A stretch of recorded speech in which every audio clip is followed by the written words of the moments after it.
Good evening, everyone. Thank you so much for joining us tonight on this now sweltering Friday evening. It has been an incredibly intense last 5 months, then last month, and this last week for so many people. A lot of truths are rising to the surface. I want to acknowledge that first and foremost for everyone. Issues that we are going to touch, but I do want to honor, I spent this afternoon at a rally for our Black sisters who rallied on the Commons to acknowledge what's been going on, fighting for, as Dr. Nia Nunn will say, specificity and acknowledging what's been happening. Brought up Breonna Taylor. This was in honor of George Floyd. So I want to acknowledge that this is in that backdrop and not standing silent on what is going on and what needs to happen and the rights and justice that needs to happen in the face of brutality that's been going on for hundreds of years. They are issues that we will touch on in this talk. So I did want to honor that and recognize that that is the context that we are all living in right now and the truth that needs to be told. So I wanted to thank all of our amazing speakers this evening for joining me. Dr. Bob Howarth and Dr. Tony Ingraffea, two of the biggest climate scientists, eminent scientists in the world right now, have been a huge influence to me in their work specifically on identifying the importance of measuring independently methane as a strong contributor to greenhouse gas emissions that has not previously been identified and measured and inventoried. And they have been an incredible inspiration to me. Bob Howarth has been appointed to the Climate Leadership and Community Protection Act Task Force and will stand for us in our community at the state level. I want to welcome also Dr. Sandra Steingraber, who many people know as a powerful activist and author in the fight to ban fracking in the state. Hugely important. And also I want to acknowledge, and I hope people will look into her compendium of climate and health effects of fracking. It's now in its 6th edition, if I understand. And if you do a search for Sandra, you will find that compendium, and that is something we need to share. So thank you all for being here tonight. Good to be with you. Thanks Great for to be here. Absolutely. So we have a list of questions that have already come in that we're going to start with, and then we're going to open it up. I was hoping to just dynamic conversation, relaxed with all of us. And thank you for everybody who is watching on YouTube and has joined the chat here. Please feel free to send questions. We will open it up to those questions at the end of our discussion. So I just want to start by asking, what is climate change and how do we measure it? This is intended to bring up the important conversation of the main GHG emissions and how they are measured differently. So I wanted to open that up to any of you who want to share so we can set the groundwork for what we all understand collectively as what is climate change. Well, let me take a stab at that. We're talking about global warming, and it's driven by carbon dioxide and by methane, both of which are coming into the atmosphere primarily from use of fossil fuels. The climate's been warming over the last 50 years, accelerating over the last decade or so. So each year, each decade is getting warmer than before. We've only warmed the planet by 1.1 degrees Celsius, but it's already leading to major climate disruption, stronger storms, stronger droughts, bigger floods, bigger fires. It's starting to threaten global food security. So it's a very real problem. We only have to warm it a little bit more before we run a high risk of hitting irreversible tipping points in the climate system. So the climate scientists are united in thinking we need to try to keep the planet below 1.5 degrees Celsius. We're on a trajectory to hit that in perhaps 10 years from now, give or take a little bit. This is not some far off goal. The main driver is carbon dioxide. but methane's accounting for about 25% of the global warming we've seen over the last decade. And something that is critical for people to understand is that if we want to slow the rate of global warming now, reducing methane emissions is the low-hanging fruit for doing that. The climate system responds much more quickly to methane than to carbon dioxide. So if we want to keep the planet well below 1.5 degrees Celsius, we really need to reduce methane emissions. I think the thing that you said that's the most important, that word where destabilization, it is not a situation where we're going to continue to see regular, everyone will see regular increases in temperature. It is the chaos of the climate response that we're seeing, from certain areas experiencing extreme drought, others experiencing extreme, precipitation, the sixth mass extinction. We hear talks a lot about the 9 planetary boundaries. It's passing each of those.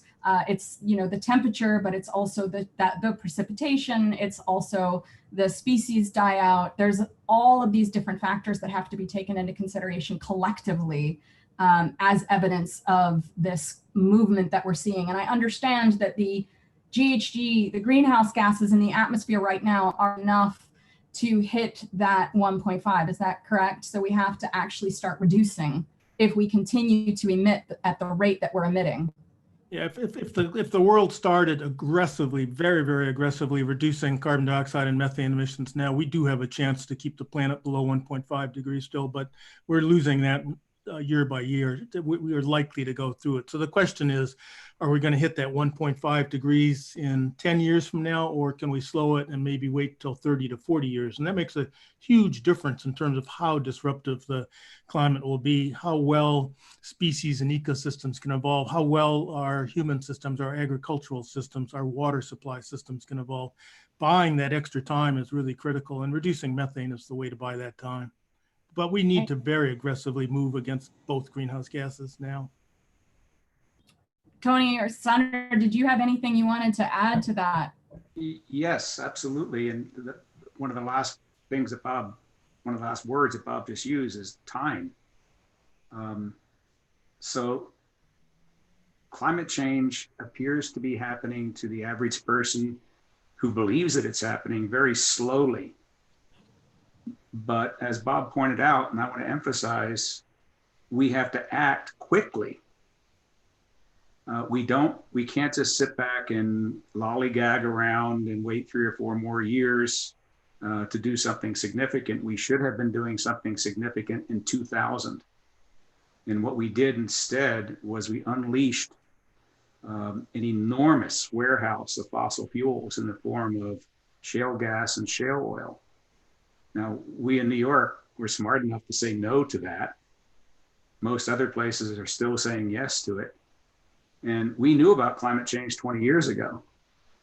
All the scientists who knew anything about climate change were warning us. And so we lost 2 decades.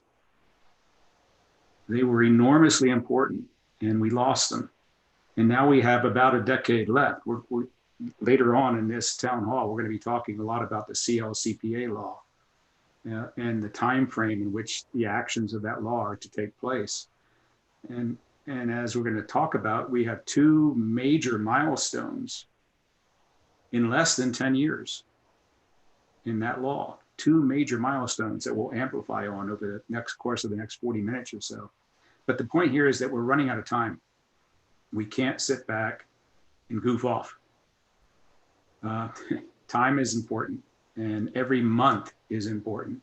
It's not like we can afford to waste a year. We can't afford to waste a month at this point. A day. Yeah, I absolutely agree. Every single day. And the actions need to be way more bold. And we are going backwards on a federal level.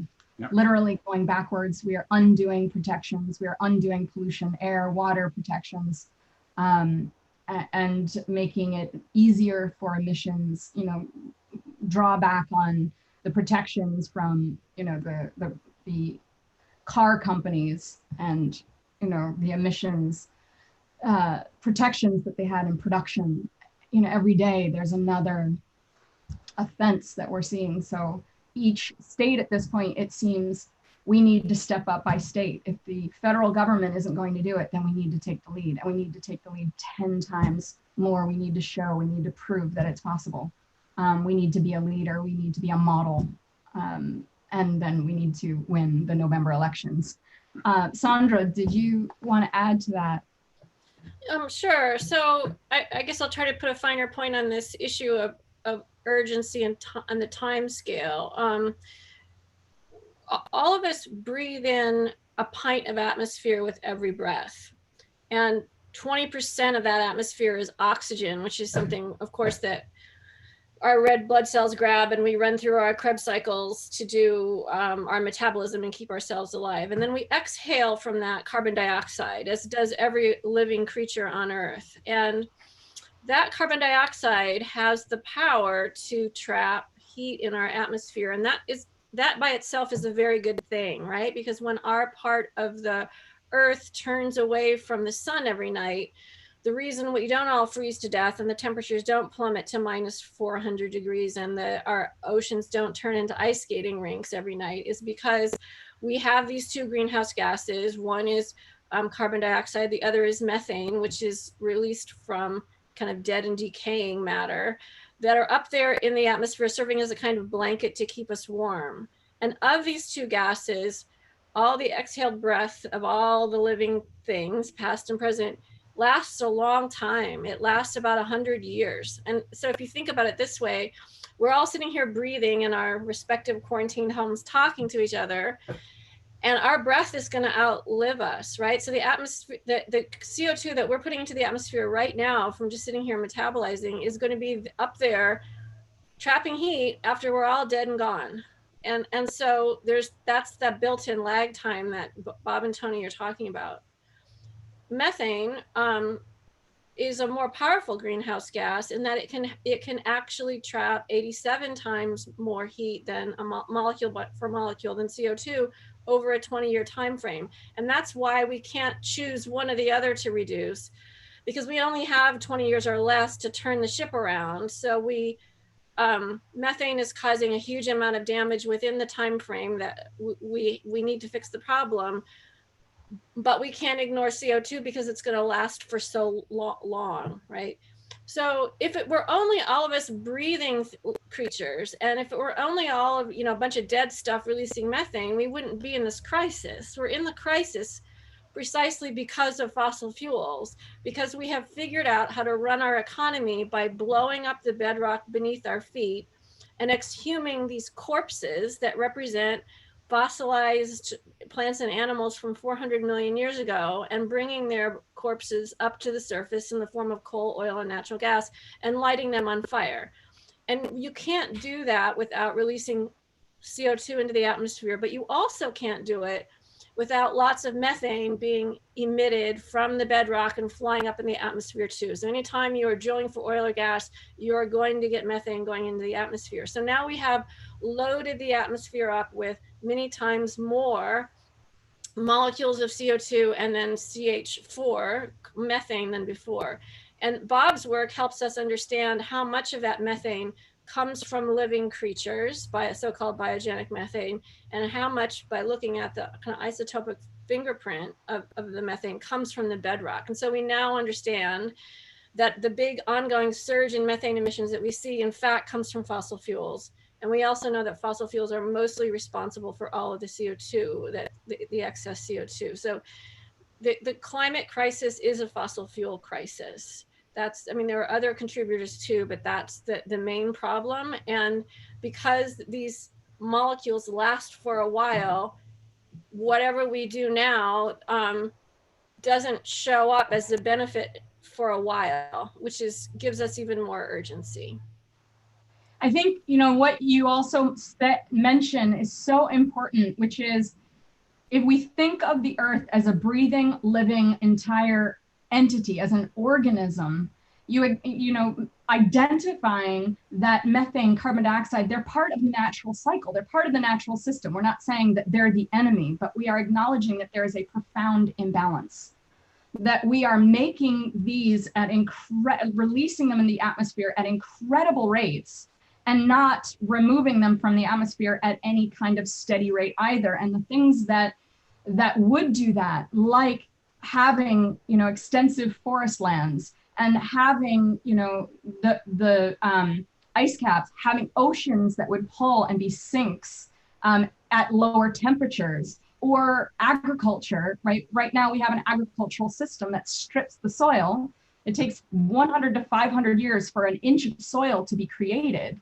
And through the intensive tilling and through the types of agricultural processes that we have, industrial agriculture, it's stripping the ability to sequester carbon in forests, sequester carbon in the ocean, sequester carbon in the soil. So there's like this double hit where we're releasing so much as you describe, and we are decimating our ability to sequester it at the same time. So it's happening that much faster for sure.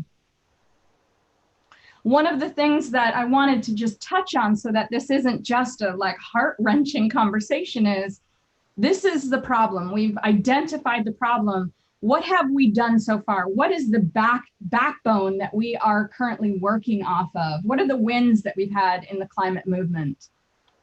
Particularly in New York State, I think it's, you know, we've had some really important ones.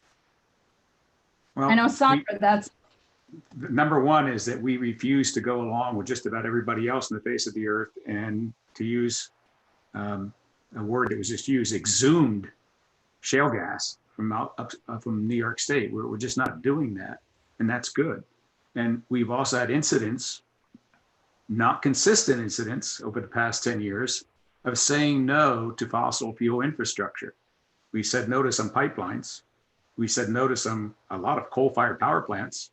Those are good, but we've been politically, economically inconsistent along those lines, which is one reason why we'd like to have more consistency in Albany. I don't want to get too political tonight, but after all, we are talking about you're going to Albany. So we need a consistency there. Bob makes it very clear when he talks. He'll probably say the same thing now, that New York, I think, is the second largest consumer of natural gas of all the states. Yeah, and you know, sure, we've banned fracking for shale gas within our boundaries, but all of the natural gas we use in this state is coming from Pennsylvania, Ohio, West Virginia, and it's all fracked shale gas. And our rate of use of gas is rising faster than any other state. So sure, we've done some things right. We've done some things that are really good, but we need a lot more. And you know, we'll be getting to the CLCPA in a minute, and the CLCPA is that more if it works. But you know, we've done nowhere near enough so far in this state. For banning fracking, in which, you know, you, Sandra, we all played a role. That was critical, but we need to do more. One of the other good things we did as a function of the fight against fracking is that we created a large number of organizations, grassroots organizations, community organizations, county-wide organizations. You know, they were initially formed to fight the fracking movement. And then they began to morph into, if not shale gas, then WATT organizations. And the WATT is obviously renewable energy, which simultaneously decreases greenhouse gas emissions and fights climate change and provides jobs and addresses social injustice and environmental injustice. All those good things. These are all good things that have happened in the last 10 years in New York State. And now is probably a good time to see how they've come together in the Climate Leadership and Community Protection Act. It's now law. It's been law for 5 months. Well, I think that actually is a really great transition in the interest of time. As many people know, the Climate Leadership and Community Protection Act, both pieces of those being very important, climate leadership and community protection, was passed last year, identified as one of the most progressive, ambitious climate protection and action steps in the country. We all on this know a lot of the flaws in it, a lot of things that we would like to see changed, but it takes a step that we can then take advantage of to push things forward. So, you know, wanted to talk about this briefly. It includes areas to combat climate change like energy generation, transmission, energy efficiency measures, pollution reduction. So it does identify actions in all of those arenas. And I, wanted to give you guys an opportunity. I know, Bob, you're going to be on that task force. Some strengths and weaknesses of that initiative would be great. Yeah, let me just mention a couple of things. One is, I think this really is the most progressive climate legislation of any state. California is almost there, but not quite. And if we make it work, we'll really be on the right track. And I want to specifically acknowledge Barbara Lifton, because she was one of the main sponsors of this bill. It wouldn't have gone through without support of she and so, you're running for her seat. It's critical that we get someone who understands these issues to continue to push that. So I want to start with saying that. The CLCPA does a lot of things. Climate justice is very important to it, and we should talk about how that will play out and what it means. The Act sets very aggressive goals for reducing our overall greenhouse gas emissions and for using renewable energy. We'll talk about how we get there. One thing I'm particularly pleased with in the bill, though, it seems like a subtle detail, but it isn't. It calls for accounting for methane as a greenhouse gas in a way that no state has ever done before. And specifically, it says that when we use fracked gas from Pennsylvania or Ohio, we should take responsibility for the methane that's emitted in those states that accompanies the gas we use. Most of the methane emissions from our use of gas don't occur in New York. And so historically, we ignored them, not our problem. Well, they are our problem. That's a big, big change. And Sandra mentioned that methane is a particularly important greenhouse gas on a short time frame, 20 years or so, and the law specifically says we should consider it that way. And we're the only state in the country doing that. So it really, if we don't do that, then there are hidden incentives to use more and more natural gas as we've been doing. And this law pushes back on that and sets us in the right direction. I think that's really so. Being a member of the task force, well, we know there's emissions generation, and then there's sequestration or removing, the greenhouse gases. Those are our two options. What are the greatest contributors to the greenhouse gases? Well, currently, the number one sector, once you start including methane, is actually use of energy in our homes and commercial buildings. Heating is the number one, followed very, very closely by transportation. And so we really need to come down on that. And the Act specifically says that within 10 years from now, we should reduce our greenhouse gas emissions by 40% overall, statewide, all sources, and by 85% by 2050. Well, that 10-year goal of 40% reduction, that is ambitious. We're going to be challenged to do that, but it fundamentally means we need to heat our homes and businesses in other ways. We have to stop using natural gas and fossil fuels within buildings and use high efficiency heat pumps. We have to electrify that. We need to stop using internal combustion engines that burn fossil fuels. We need to electrify those. And those technologies are hugely more efficient. So our energy use will go down as we move along that path. But of course, our electricity consumption is going to go up. So we also need to be moving towards more and more renewable electricity to power that. And we need to plan very explicitly for that. I was in a conversation recently because we do need to acknowledge that we are in an incredible economic crisis right now. And I truly, truly believe that one of the solutions of a way to come back out of this is by focusing on a green workforce and a green infrastructure. Throughout history, investments in infrastructure have been ways that governments have pulled economies back out of depressions.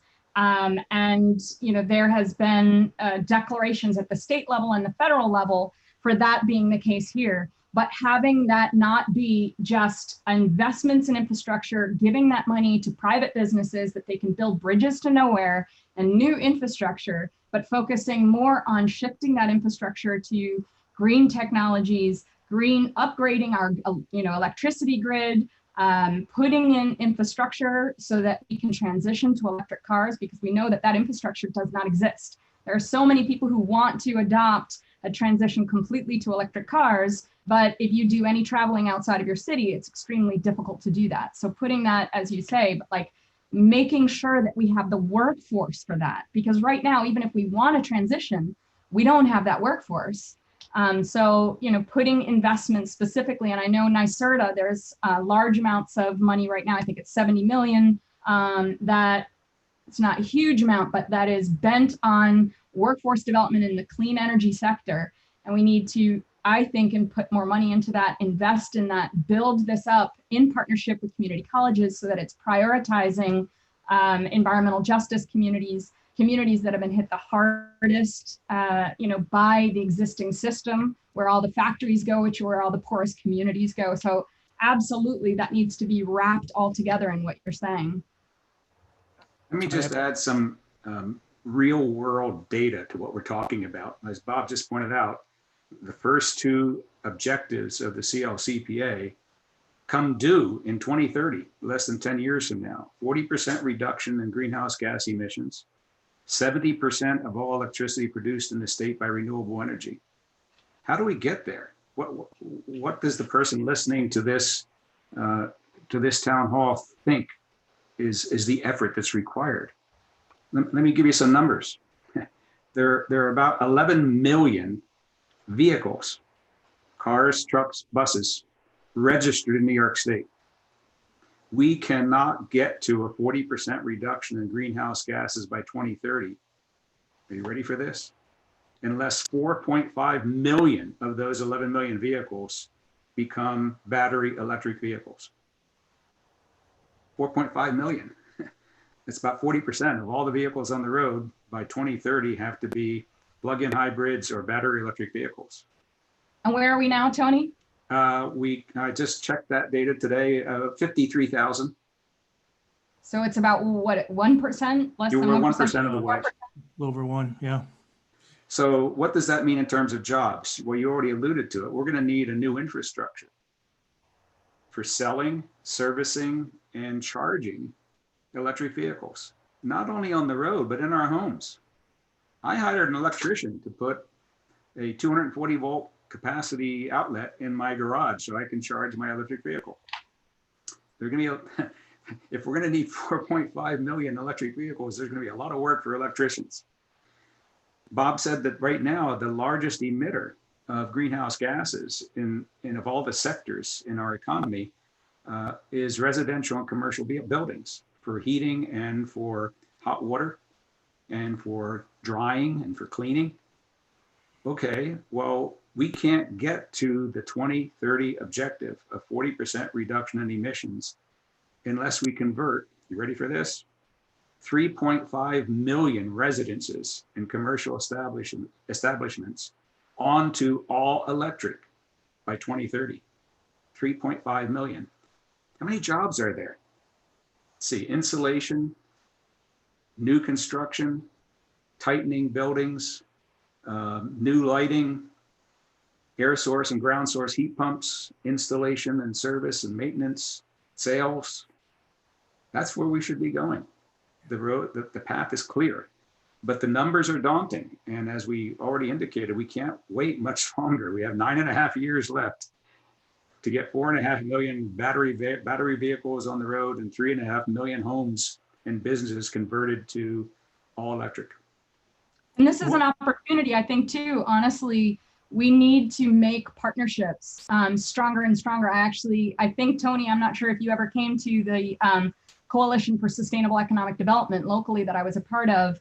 And that was a collective of environmentalists and the unions. And unions are making huge strides in training and apprenticeships on green technologies and gearing up to be ready to help with building that workforce. And I think that that's something that the environmental movement really needs to strengthen, build on that partnership, because that is absolutely critical for building our workforce, because that infrastructure already exists as a base. And that's one area where that 35% set aside that's built into the CLCPA for minority participation in the energy transition comes into play, because those are jobs, new jobs. Good jobs. That can be had by currently unemployed minority workers. Good jobs, high paying jobs. They're skilled, high paying jobs with job security behind them, because this is going to be an ongoing effort for decades to maintain. Well, and these jobs, I'm sorry, Bob, please. Yeah, no, these jobs are going to be there for a long time. This is a lot more jobs than we've ever seen in the energy sector, and they're skilled jobs. You know, plumbers, electricians, skilled craftspeople. But we need to train people. For sure. And I think it's important to, and I appreciated the funding at NYSERDA, the programs that exist, specifically prioritize workforce development in communities that have been affected, people who are coming out back from being incarcerated, coming back into the communities, communities, Black and Brown communities that have been marginalized historically up until now, where factories are centralized. Pollution is is a huge factor. That those communities be the primary focus of that 35%. And I really appreciate, Tony, that you brought that up. The CLCPA outlines that 35% of the benefits need to go to they're called environmental justice communities. But those are the communities that have been the hardest hit by the existing system, industrial system. And I think that we need to hold our government to task to make sure that that includes the workforce development piece specifically, to prioritize the building of dignity and the building of empowerment and self-sufficiency specifically. So I think that it's really important to acknowledge that. One of the things that I did want to, in the interest of time, the CLCPA calls for a rapid transition from fossil fuel-based economy to a renewable energy-based economy across all sectors of New York State economy: residential, commercial, industrial, transportation, and power generation. This sounds like a huge problem, but what's the actual scale of the problem in numbers that voters and taxpayers and ratepayers can truly understand? Yeah, I just gave you some numbers. I gave you our listeners and viewers some numbers: 4.5 million vehicles, 3.5 million commercial and residential establishments. It's a huge problem. The entire world's economy runs on oil and gas.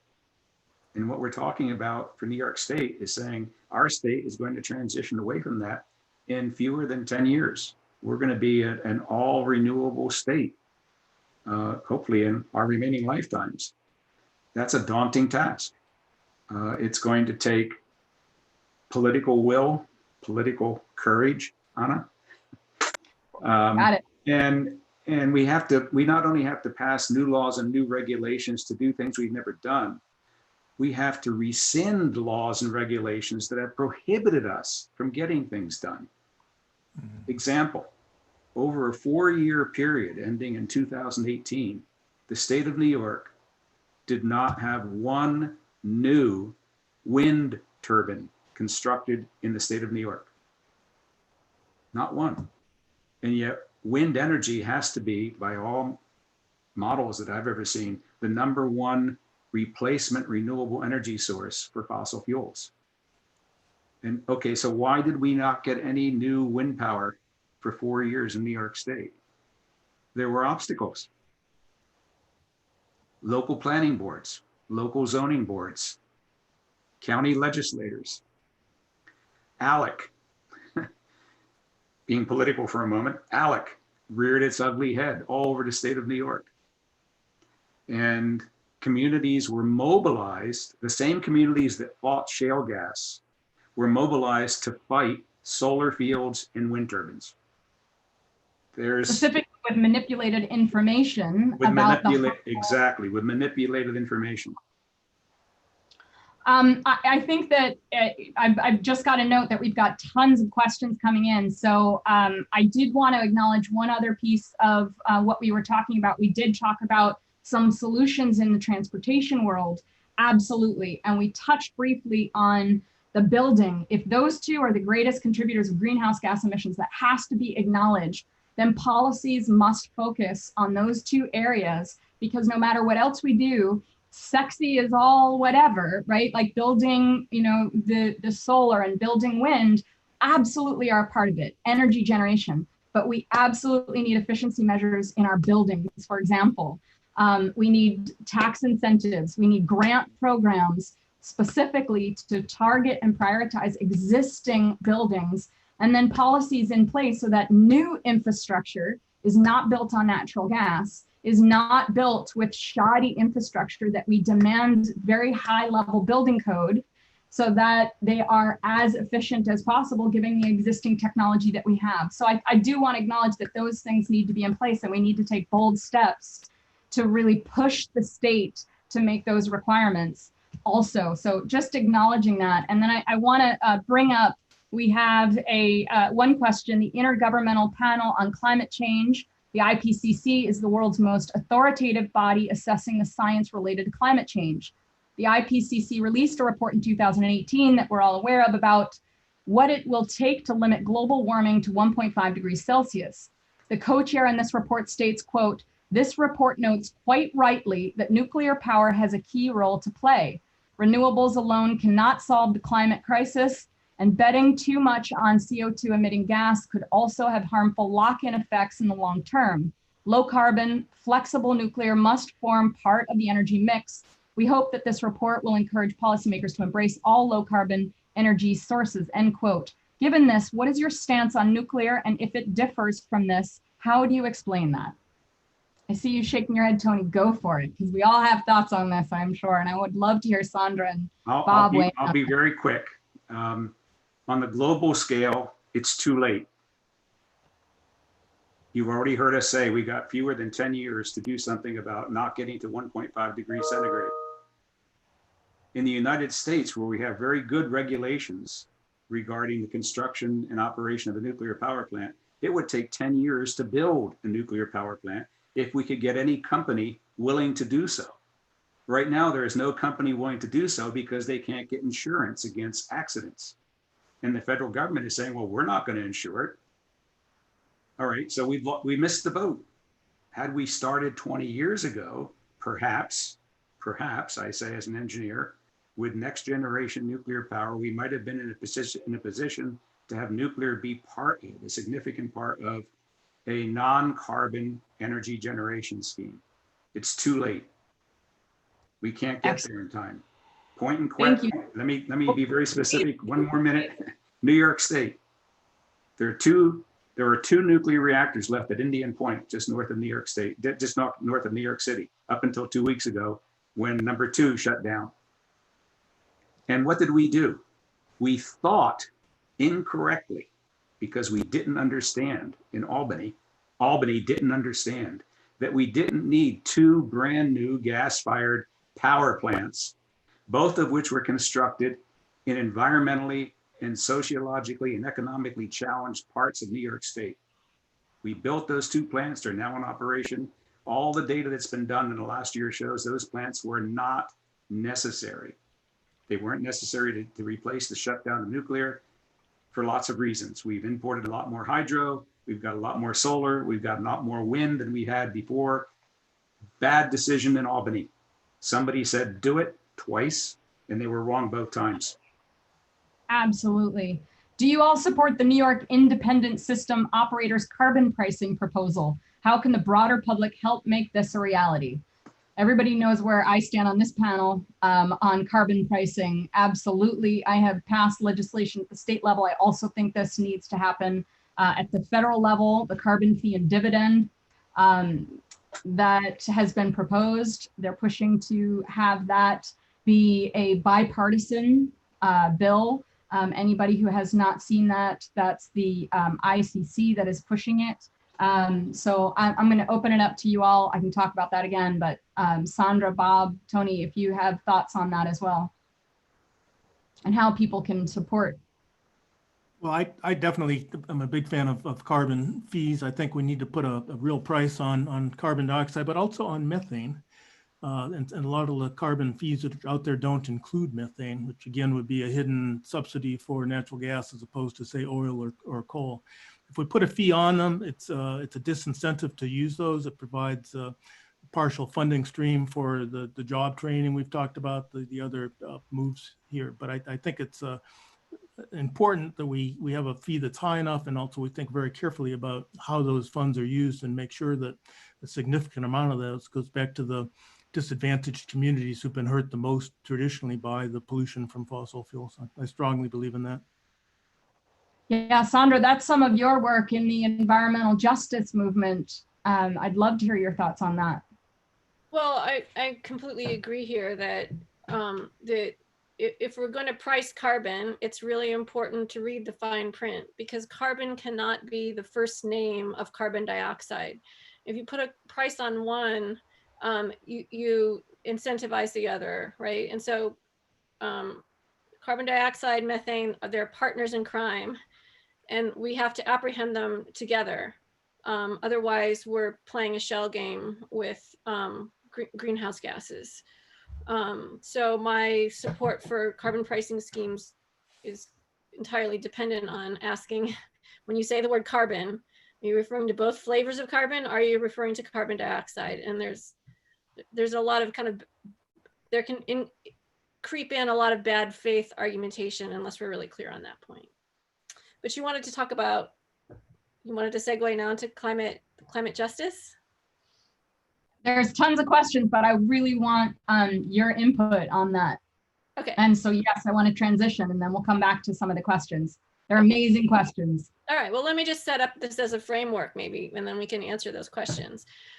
So environmental justice is the kind of larger umbrella that recognizes that harmful industrial practices and in specific fossil fuel operations tend to be targeted to impoverished communities and communities of color. And so the people who live in those communities pay a higher price to their health and often have higher toxic exposures and higher levels of air pollution. So we see this really clearly right now in the current pandemic, that air pollution is actually a comorbidity for coronavirus. We have good data from Europe and from Asia and now in the United States showing that the counties where air pollution is the highest are the counties where people die from coronavirus more often. And some of the data, the new data coming out from international studies actually shows that air pollution makes COVID actually more contagious. And those in the United States are places where that are full of communities of color. And so even after you correct for other comorbidities and, hypertension, diabetes, obesity, and all that, you still see that communities of color where there's a lot of air pollution suffer from COVID the most. So that's just one health impact. There's many others, cancers, preterm birth, asthma, all kinds of things like that. So it's important just to say straight up here that air pollution is just another name for fossil fuel combustion byproducts. That's what air pollution is. And so it's the same stuff that's going into our atmosphere that is destabilizing our climate also contains other substances that when we inhale them create respiratory distress and other problems for us. And we're talking about things like polycyclic aromatic hydrocarbons, ground level ozone, AKA smog, and things like that. And so as a subset of environmental justice is this idea that's emerging now called climate justice, which is both a framework for understanding as well as a social movement for action. And climate justice helps us understand that those same communities are not only getting a bigger dose of toxic pollution, they also tend to live in places that are prone to drought, prone to flooding, don't have good evacuation plans. And so the consequences of climate change hit those communities first and worst. And a lot of the, if you look at where compressor stations that push fracked gas are located, they tend to be located in impoverished rural communities, or in the case of the one that is being planned for Weymouth, Massachusetts, in environmental justice communities where a lot of Asian immigrants happen to live, right? So they're getting the high levels of air pollution, but they're also getting climate injustices if, for example, this this accident-prone piece of infrastructure is located in a floodplain. And so I'm interested in joining together with climate justice activists to really shine a light on this. So part of my current work now at is to think about bringing climate justice, into the university and getting students involved with frontline leaders in the climate justice community. Yeah, I think that actually is so timely right now. And what you said in particular is shining a light on it, because I don't think that the message of the extent of the impact, I've seen it a lot in the scientific literature, but not necessarily, deeply getting out into the mainstream, the extent of the impact so that people understand. And I'm wondering, if you can talk a little bit about the work that you're doing specifically in that arena, Sandra. Well, I mean, the work goes on across in different ways, right? So I myself was out in the streets of Ithaca the other day, marching for Black Lives Matter, and my sign said climate justice equals racial justice, because it's really clear that the devaluation of Black lives is why these facilities that are both destroying our climate system and making people sick are targeted in African American and Indigenous communities. And so looking at climate not as a physical or technological phenomenon, but as an ethical and political issue, allows us to see that the people who are hurt first and worst by the climate crisis are exactly the people who are causing the problem the least, right? And so they deserve a seat at the table. Now, I specifically, because a lot of my background as a scientist is in agroecology, I'm specifically also interested in looking at a place at the table for farmers and farm workers, and how we can unite here in New York, our urban and rural populations in common purpose around the Climate Leadership and Community Protection Act. And right now, in the way that act is drafted, there's not exactly a role for farmers to play, but I think that there are ways that can evolve over time. I just actually earlier today participated in another Zoom conference that was about farming and farming in the climate crisis. And so there's a lot of talk about regenerative agriculture. In other words, the way in which the soils that we grow our food could be a carbon sink and become part of the solution rather than part of the problem. And I just want to pass along one thing I learned, and then I'll hand the baton off to someone else here. One of the questions I came into that conference to ask was, do we yet have a definition of regenerative agriculture like we do with organic agriculture, so that it actually has sort of legal meaning? And the answer is no, not quite yet. So what gets to be called regenerative agriculture isn't entirely agreed upon, nor is the idea that regenerative agriculture should be organic agriculture. Like there's one school of thought that says the two have to go together. There's another school of thought that says not necessarily. And it'll be very interesting to see how this is playing out. So I just want to let listeners know that those conversations are I just got off this conference in which people who are doing really progressive farming are working on models and best practices for regenerative agriculture, so that we can actually have sort of metrics for so the word actually has specific meaning. And then at that point, we can kind of bring it into the fold along with things like, higher efficiency, renewable energy, and then regenerative agriculture can be another thing that we do.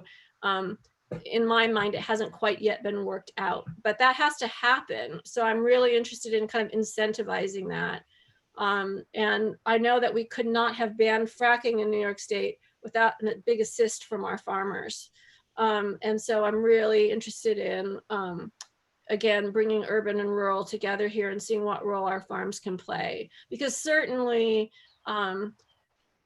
fossil fuel extraction activities are a huge threat to farm country, that fracking represents the massive industrialization of farmland. It takes good productive farmland out of production. It creates food insecurities. It introduces invasive species. It ruins soil. It causes erosion, and everything that is terrible farming practices is made worse when fossil fuel extraction comes along. But how can we actually, once we've evicted the fossil fuels from the stage, how can we then turn our agricultural systems into, you know, the food equivalent of a heat pump, right? That is part of the solution that we want. Yeah, and I think what's really important too in the policy side is that creating new policy takes a tremendous amount of political capital and work and time, and we don't have time.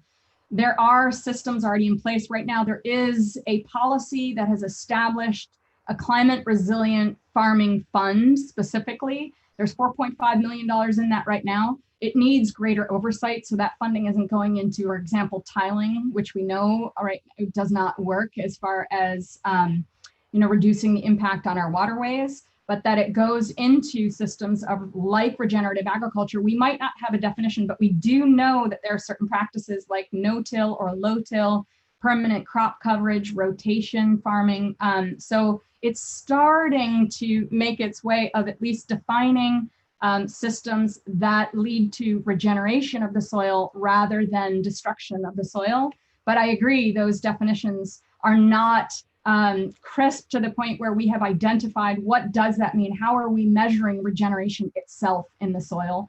And I think that that's the piece that you're referring to that's really important. But using those funds specifically in the farmland protection and moving some of that funding specifically into regenerative agriculture, small scale farming, I think is really important. One of the things I did want to point out that you were talking about earlier, bringing of the important groups to bring in, I think another important, critically important group that needs to be part of this conversation continuously are groups like the Sunrise Group, students, activists. I've been talking a lot and got the support from Daphne Frias, who's an amazing climate activist in New York City area and downstate New York. She is going to med school. I just found out. And hopefully we can get her back into the political arena afterwards. But these fighters who are out there who've grown up with climate change as a reality from birth and on, who understand it in a visceral way beyond what I think a lot of previous generations could. So I just want to give a shout out to all of us as teachers who have worked with and learned from the generation of students right now who I think are making bold statements of exactly what you were talking about, Tony, that we have run out of time. They understand that on a level, I think, that is just ingrained in their very being. So partnering too with all of our students is so critical. I think that's exactly right. You know, just a couple of weeks ago, the Cornell trustees finally voted to divest from fossil fuel investments. And, you know, that's a big community effort at Cornell. Students have been working on that hard for a decade, but their leadership was critical to making it happen this year. And I'm going to throw out a few other questions. I know there's so many. So I wanted to check in with you and see if you were all okay going a few minutes over because we have gotten flooded and some of these are really good. Is that okay with everyone? Works for Sounds me. good.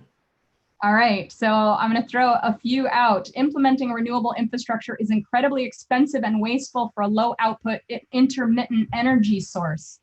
So can anybody talk to that and how we're justifying having that be part of the solution? Well, it's wrong to characterize either solar or co-authors of a paper that Mark Jacobson and others published. We published it 7 years ago, laying out a blueprint for how to make New York State free of fossil fuels. Wind and solar are what's necessary, but it's if you have a well-connected grid at the scale of New York State, we actually looked at the wind fields, the historical data, et cetera. if it's windy in Buffalo, it may not be in Long Island, but it's never not windy somewhere in New York. And so you overcapacitize and you tie the wind resources together. You actually need remarkably little storage in order to have a 100% renewable energy picture.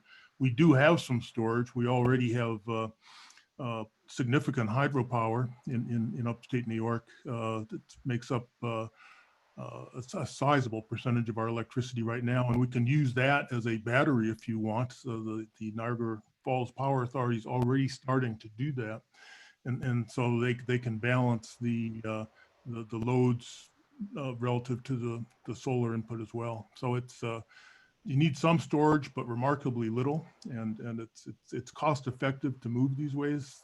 We talked a little bit about nuclear before, but wind and solar are less expensive and faster to deploy than nuclear. Let me add one point there. Why is it acceptable? I'm going to be ironic here. Why is it acceptable for a company to go out and raise $2 billion to build a 1.1 gigawatt gas-fired power plant? And yet somebody then comes along and says, solar and wind are really expensive.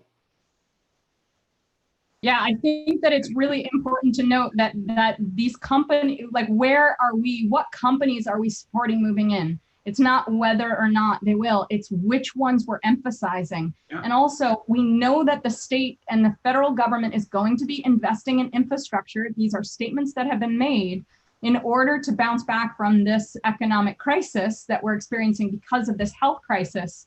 We need to make sure that that is focused in areas that will get us to the climate goals that we need and not work against them specifically. So prioritizing technologies that will create the jobs. And something else actually that was brought up very recently in a talk that I was listening to, wind and solar, they don't require as many people workforce to maintain. Once they're installed, once they're in place, they don't require as many people. So also emphasizing, manufacturing locally of those technologies is an area that NYSERDA is interested in focusing on. And I want to acknowledge that we've already got some companies in this region, like Ecogen, for example, that are working on modular pyrolysis units, or Dr. Paul Matolo at Cornell, who's been working on modular hydrogen generation and storage and electricity through hydrogen.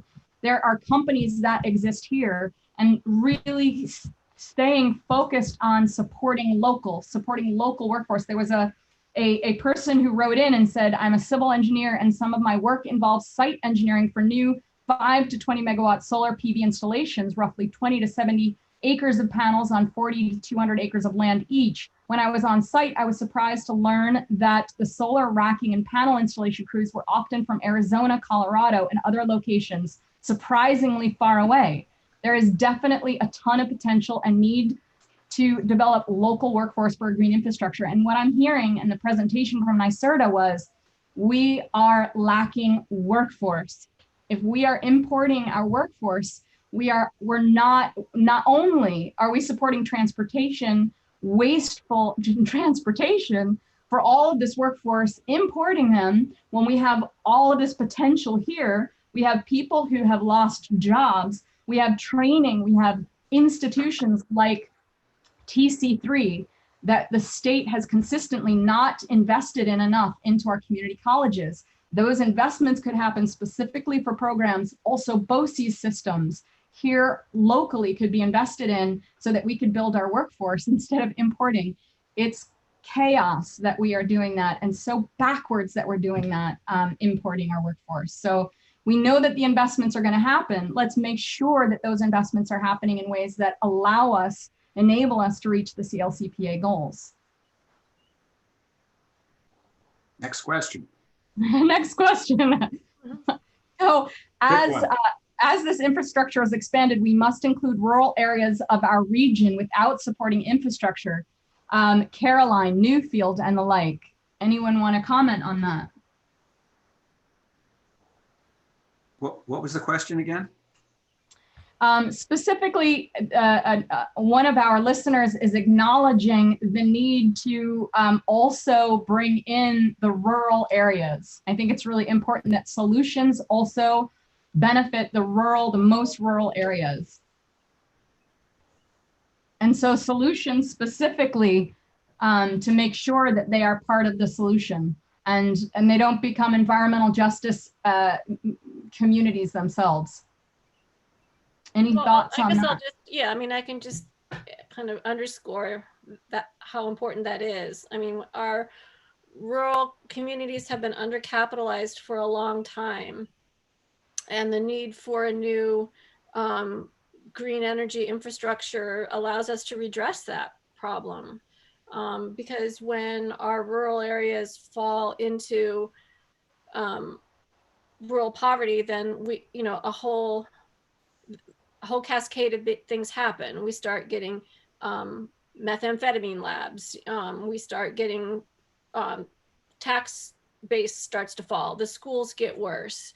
Bad schools mean we're not training kids for good jobs. And so we begin to widen the divide between urban and rural.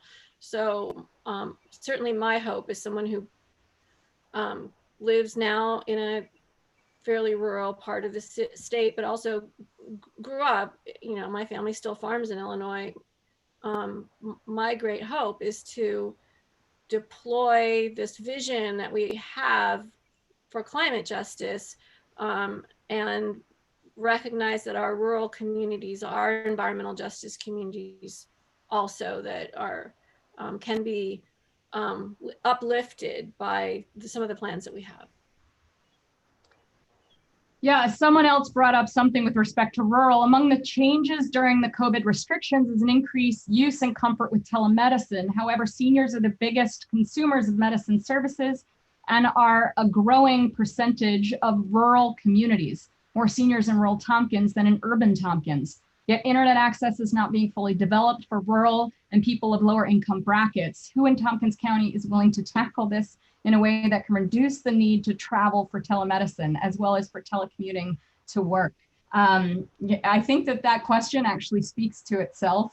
The need for universal broadband as part of this is absolutely critical. And, you know, I think I can just speak for myself. If I am in Albany, that is absolutely something that needs to be prioritized, that there is equal access. I'm out here in Freeville. I'm so glad that you guys haven't cut out in and out, but I personally experience on a daily basis exactly what they're referring to. And it absolutely disadvantages people in rural areas from being part of any solution, from accessing resources. And it creates generational poverty, the inability to access the system that's sort of moving beyond the rural areas. So, you know, if anybody wants to touch on that more, but I think that is absolutely needs to be a part of any solution, particularly reducing any extraneous need for transportation. If people are going to be living in rural areas, and we've acknowledged that transportation is one of the greatest contributors to greenhouse gas emissions.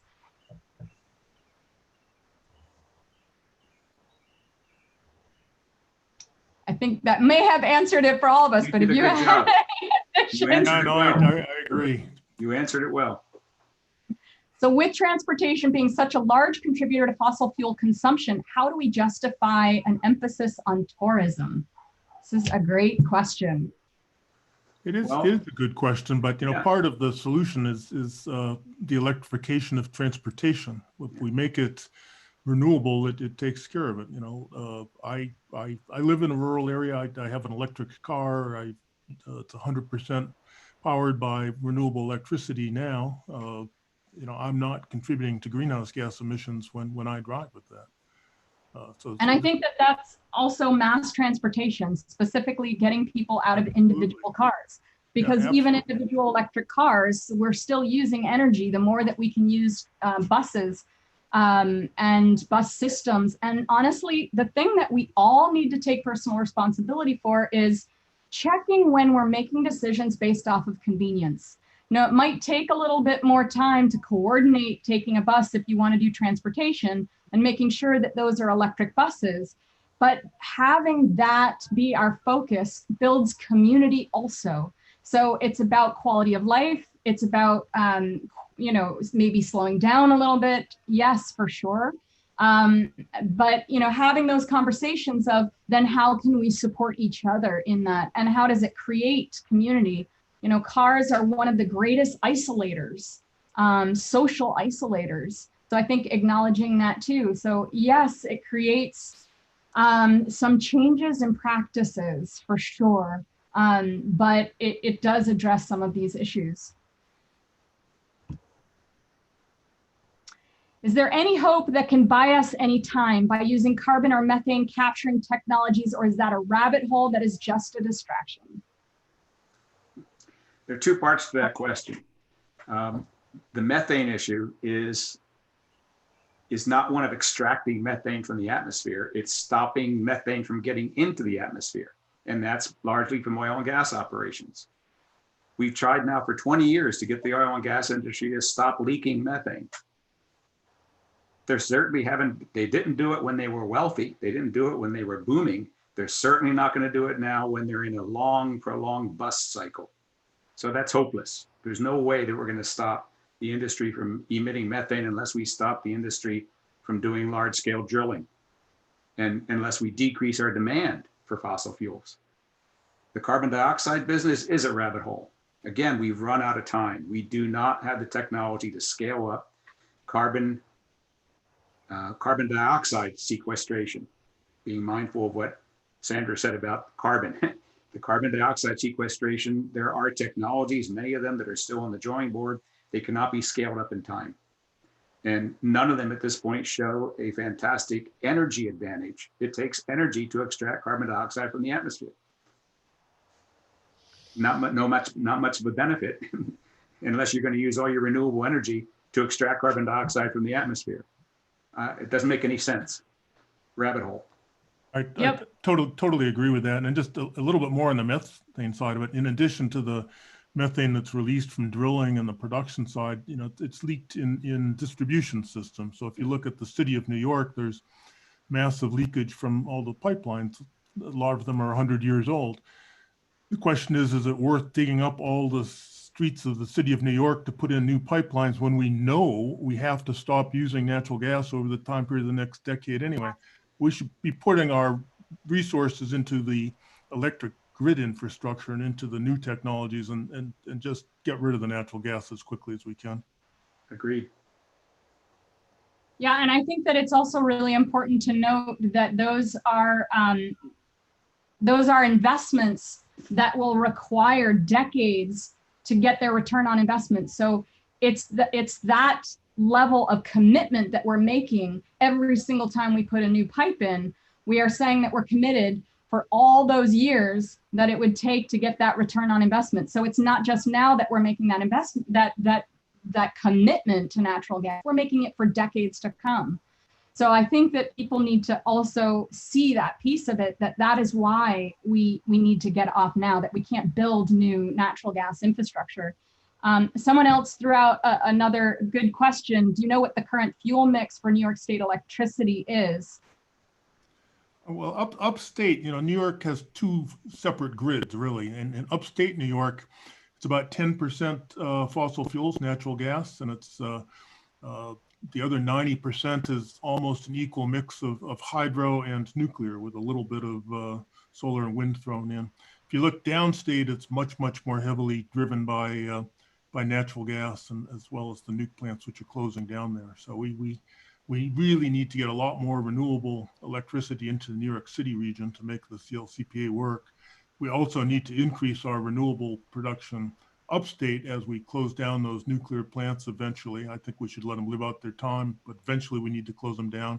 And as we electrify home heating and as we electrify transportation, our electricity use is going to go up. So we need to really grow the solar and wind to do that. But upstate right now, it's only 10% fossil fuel.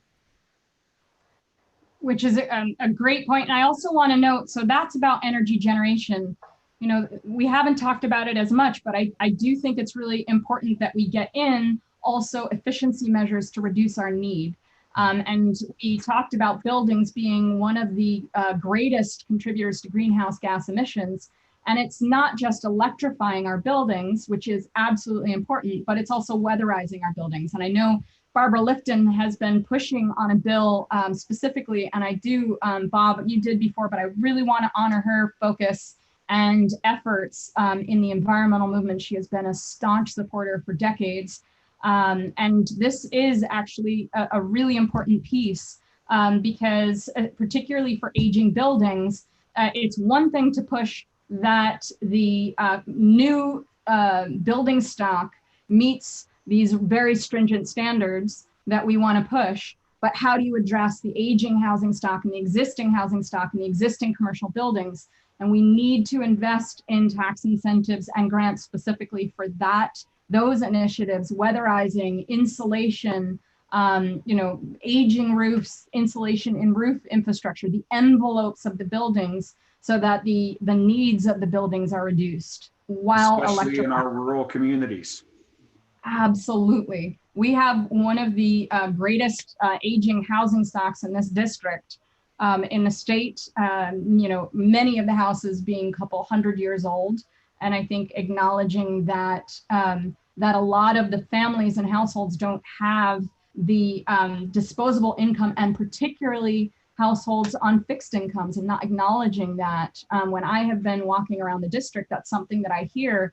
The desire is there, the need is there. But we have programs in place for tax abatements for new buildings, but we don't have it for large ones, for existing buildings that focus specifically on improving the efficiency of the building. So many people don't know this, but there is actually a residential abatement, but it is only for investments to improve or increase the value of the house. So adding new infrastructure to the house. But if you want to add a new roof or you want to add insulation, it doesn't actually qualify. But that could happen, but it would need to happen at the state. So these are initiatives that could happen, that need to happen if we are going to help people to meet those weatherization goals that we absolutely need to happen. So I just wanted to acknowledge that too. One other question that passed by really quickly that I do want to note, the Ithaca City School Budget voter form includes a question about the purchase of new gas-powered buses. How is that Ithaca isn't asking for electric buses? Tony? I voted no, specifically for that purpose. And this is an example of how a very green, progressive community like Ithaca can still get it wrong. Let me give you an example. Green Star. Remember the kerfuffle about whether Green Star was going to use heat pumps or not? Ignorance. I'm not being overly critical here, but people, even in a community like ours, often react in a knee-jerk fashion.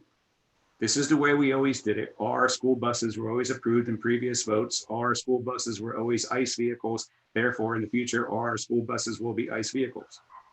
Somebody should have said, not in Ithaca. Why? And do we really think that with the reaction to COVID-19 that we're going to be putting 60 kids in the school bus anymore? Absolutely.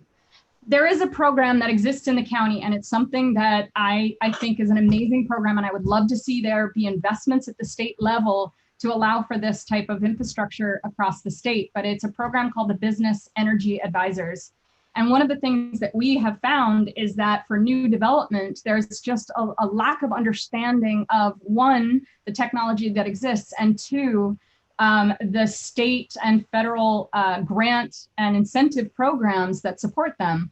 So we have invested in a program at the county level.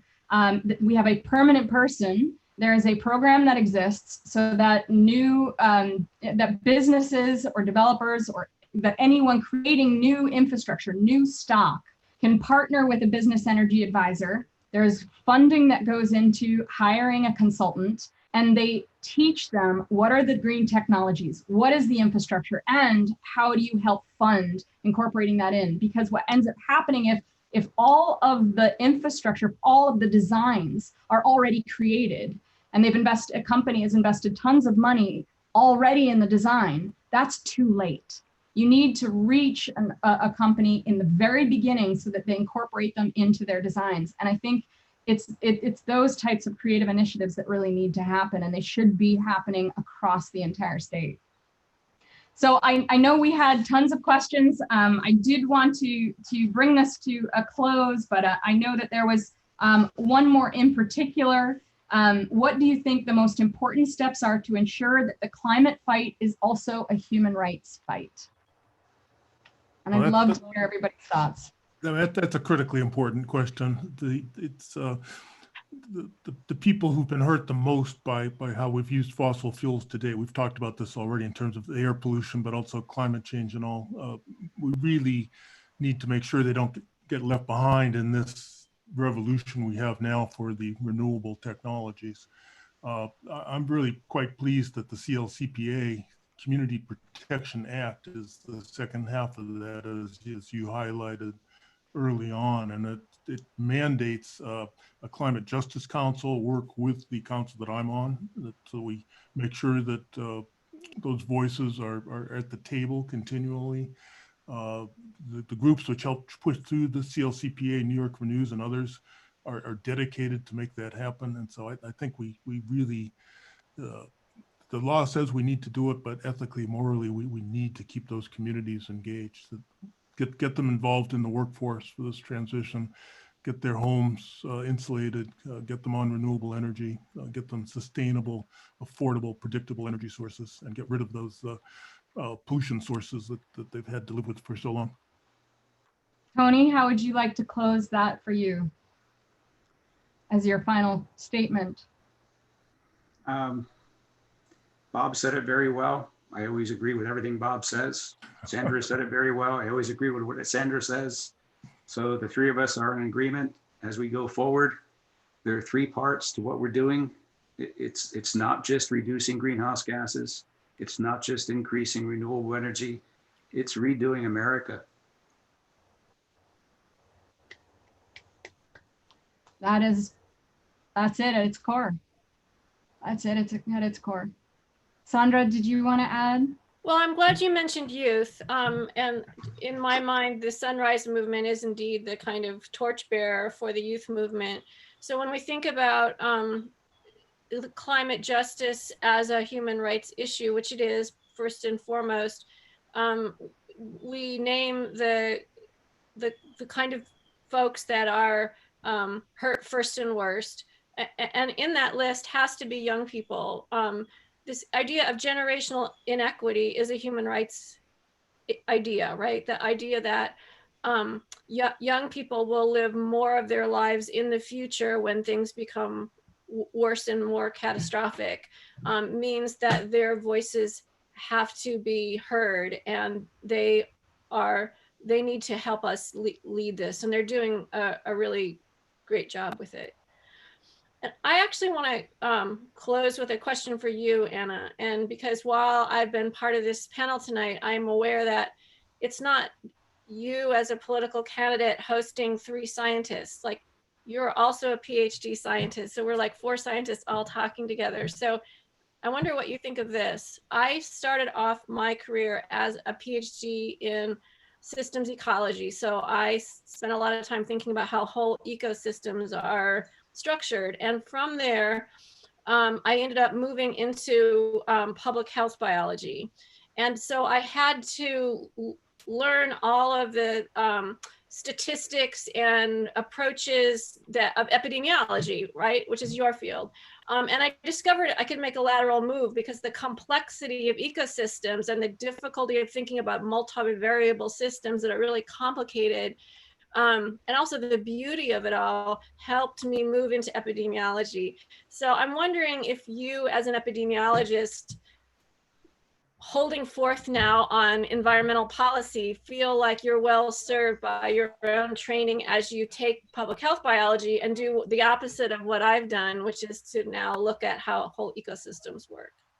Yeah, thank you so much. I mean, I can't say more about how passionate I feel and thankful I feel for that training, because at its core, what epidemiology is systems thinking. It's looking at risk factors, understanding fundamentally, intuitively connecting them, that one affects another, affects another, affects another, and that ultimately affects an outcome all within human populations, that we are very complex beings. And so I find very often in the political arena and policy generation that the scientific training, that training is, but why, how are they connected? Understanding the underlying relationships feeds very heavily into how I create policy. So, you know, in the environmental world, you can take any context, right? Yes, my background is nutritional epidemiology. So I was looking at, well, I specifically was looking at urbanization and the built environment and its effect on obesogenic behavior patterns. But I could take any risk factor. It's the ability to identify the training to be able to look at a whole system, a messy system of humanity, and ask the important questions of which piece is affecting each piece in what way to lead to X outcome. And if we want to change that outcome, then how do we have to affect these underlying risk factors in order to get to that outcome? And so it's really that fundamental systems thinking ability. And, you know, one of the reasons that I'm so passionate about doing this and why I want to get to the state and be our state assembly person is because right now there is not a single human health researcher, scientist in the entire state legislature. It is a skill set right now in an epidemic, coming out of an epidemic. When we talk about, you know, how we want to do this economic recovery. It is complex. It has environmental pieces, it has human rights pieces, it has health pieces, the ability to see how they all interrelate and how we reach an outcome collectively for the human good. That's my training. So, you know, I'm just at my core feel like I have that to offer and it's the right time and the right place. So thank you for asking that question because it feels really important to me to have that represented right now in Albany as we're trying to recover from what we have all experienced hundreds of years for our Black and brown brothers and sisters, by the way. So that making sure that the racial justice piece is part of the environmental justice piece, that's part of the health piece. They all are they're all interrelated. They all need to be a part of it. So absolutely, thank you for that question. On that, I think that was yeah, a close to this. I wanted to thank all of you so much for being with me here today, for supporting my efforts to get to Albany, for educating me, for being my mentors, for being inspirations for me. Thank you for being inspirations for the whole community, and thank you for continuing. This work is, yes, an uphill battle, but it is a righteous battle. It is beautiful and it is necessary. So thank you. Thank you for Thank running. you, Anna. Good luck. Thank you. Thank you. Take care.